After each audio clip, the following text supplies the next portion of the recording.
Did you know that NFL footballs go through 10 hours of prep before they're ready for game day? Here's how to prep a football ahead of Sunday's kickoff. We're talking about prepping footballs today. So right here, I have a brand new out the box football. This one right here, I prefer to never see a brand new football. I couldn't tell you a quarterback in the NFL that would choose this one over this one. We just broke out this ball and I'm about to brush it just to kind of activate the leather a little bit.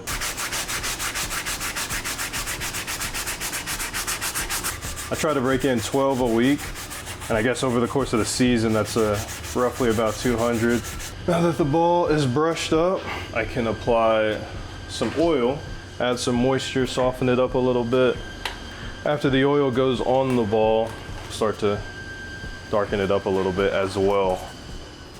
As I'm applying the oil, I kind of like to stay off the laces. The number one concern is how it feels. For me, I like more of a tackier ball. I prefer to feel some pebbles, not super raised. Really depends on the weather in terms of how many pebbles you want. When it's colder, you can take a little bit more pebblies, and then when it's warmer, you don't want too much pebbles because if the ball gets wet, then it becomes all slippery and stuff like that. The laces, even coloration, you kind of have to cater to needs in those departments as well. Like most guys, like the laces intact, raised. Keeping it like that throughout the process of prepping the ball is just as important as all the other steps.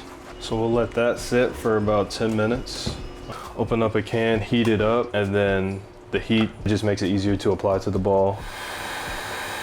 And so I'll lather the ball up pretty good with a thin layer.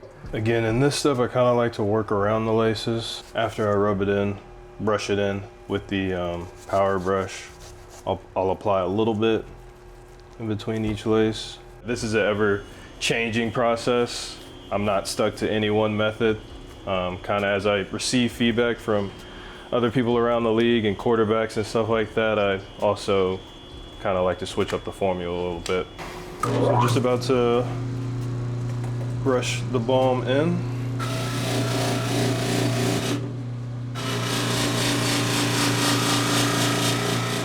And this also helps even out the layer of balm, because if you don't even it out, it'll kind of make the ball a little splotchy in the finished product.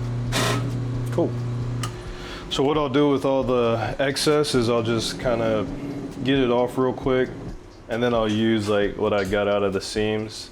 This is what I'll use in between the laces. But again, it's just a little bit, because I don't really want to get it on the actual lace.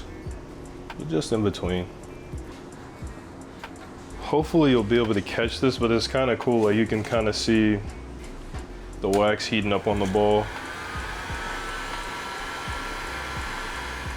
I used to use a straight mud, but one of the biggest sticking points is that you want to make sure the mud is pretty hydrated.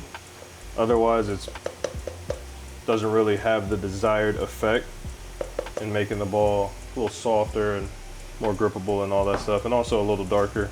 And I used to hydrate it with water, but I found that it's a little bit more effective to mix it with some type of leather conditioner, and so that is what I've started doing. It's funny though, there's a point where if you use too much product, the ball can become pretty slick, which is not what you want. Obviously, we've hydrated the ball a lot over the course of this process. The mud brings it all together and makes the ball feel really good and grippable.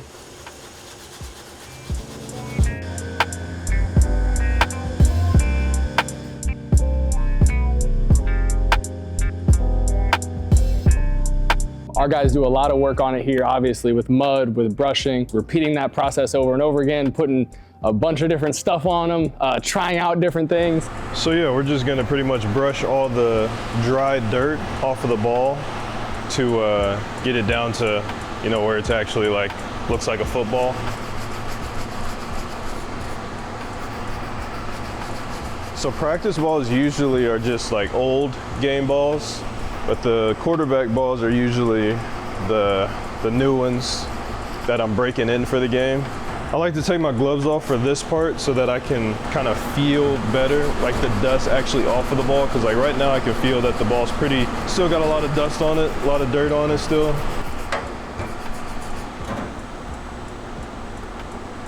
Yeah, there you go. You can use anything to get the dirt off, but I just use a little bit of Mojo to clean up the logo. Gotta keep the shield clean. This is what it looks like after both the shield and the chip badge are cleaned off. And now is where I apply the weatherproofing agents that I like to throw on, just as a final touch to kind of deter moisture from really causing an undesired effect to the ball. This is a game ready football. You can see it, you can see the color, texture of the leather. Like when the footballs end up like this, nice grip on the side. And you know, some QBs, they like it. It's a lot of pebbles on the side. I don't. So I like to get each panel a thin layer. Kind of helps keep moisture off the ball. Any of the elements hit it, it doesn't really affect the leather, and the leather can kind of uphold. And so I'll let this sit overnight. I'll come in the morning and just brush it in. But yeah, there you go. Josiah, he gets my approval on this. So I've been knowing Josiah for some years. So shout out to Josiah. Like I said, no bueno, bueno. They perfected it. And this is a game ready football right here.